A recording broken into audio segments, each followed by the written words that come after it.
Speaking of playoffs, that's the second home for the Carthage Bulldogs as they prepare. What you got for us there? Yeah, absolutely. I mean, couldn't have said it any better myself. I know we talked about it all the time. Carthage is Carthage. Obviously won the state title last year, 10th time in their program's history, 10th time for head coach Scott Surratt. Certainly just one of, if not the greatest Texas high school football coaches ever. I mean, Yeah, it's right. hard to debate that at this point in time. But yeah, they don't start district play. They're one of the few teams that don't. They're 3-0 right now, obviously number one in our red zone top 10 teams, taking down teams like Kilgore and Liberty LAU, and then Chapel Hill last week in our game of the week last week. And they also head on the road for these next 3 weeks. So it'll definitely be a big test. And that is something that he mentioned whenever I talked to him yesterday. Just these 3 road games in particular, just getting on these road tests and kind of being road warriors like they have been, and how important that is into the playoffs. It's one of the key things that he told to me yesterday whenever I went to go talk with him. All right, well, let's take a look.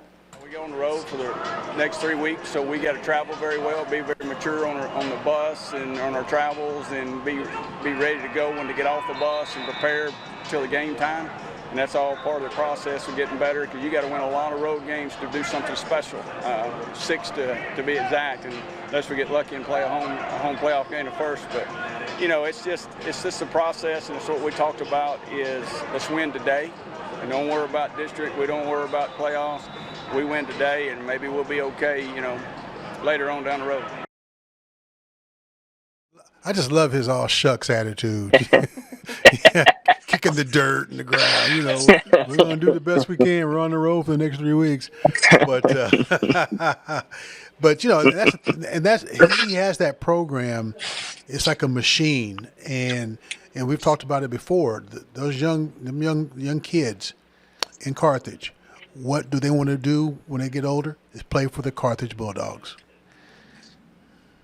Yeah, no, I mean, and I don't know why you wouldn't do at this point with all the D1 SEC talent. I know the Yeah. commercials that we send out there is like, it's if you want to see the next SEC talent, you come check out the Red Zone, and Carthage has been a great example of that. Obviously, KJ heading to Texas A&M, Doc Beck heading to Texas A&M. Obviously, my boy Kip Lewis, not my boy, but OU guy Kip Lewis, obviously up in Norman right now, and plenty of other guys who have made their way not just in the SEC, but all across the country at the Division I, Division II, just at the collegiate level. It seems like every single year Carthage is it's like a factory. It's like they never reset. They always reload with all the talent that they have and all the talent they send to the next level. And like I said, it doesn't really matter the classification, because you can go all the way up to the D1 highest level SEC, and then also all the way down NAIA and Yeah. D3 and things like that. And it's just a boatload of talent. It's East Texas talent, right?